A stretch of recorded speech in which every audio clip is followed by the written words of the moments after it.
which ones we want. Give me your hand. Give me your hand. Give me your hand. Beautiful. We're out on this beautiful mid-February day, and we designated this area of our woods that we're going to do some coppicing and pollarding in this area. So that's just a form of managing your woodland. It's a tool you can use.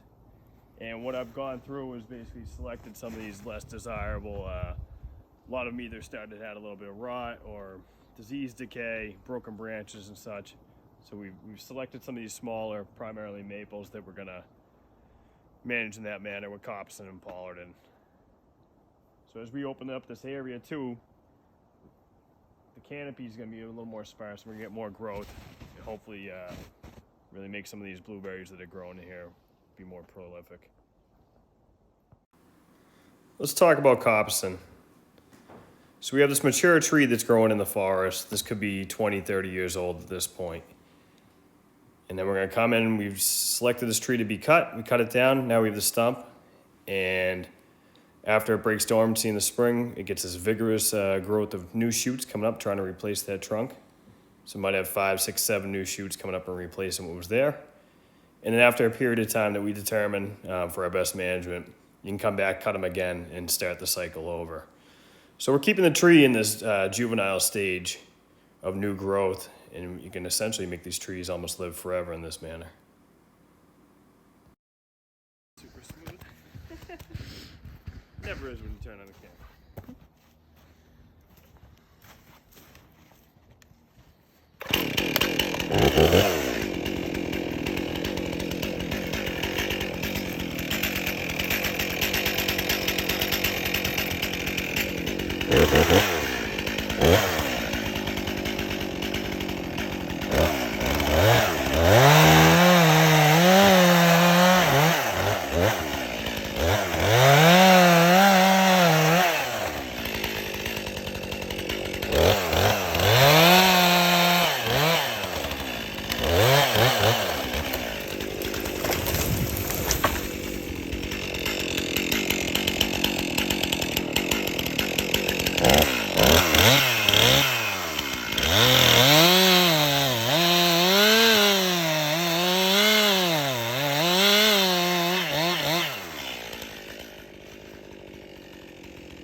So here's an example of a maple. I cut this a couple years ago, and I don't recall how big around it was, but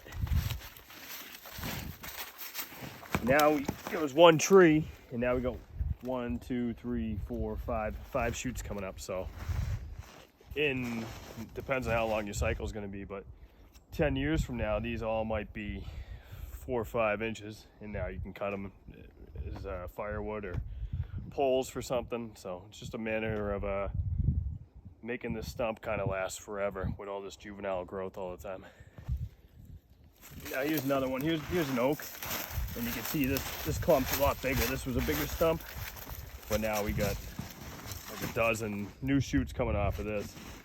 So different types of trees are more prone to coppicing. Oak, maples, birches, historically hazels, alders in the UK. But yeah, most of your hardwoods are going to coppice or pollard for you here.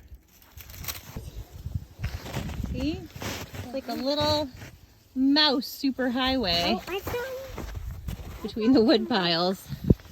It's like a mouse hotel. Good job, Matt. You built a mouse hotel.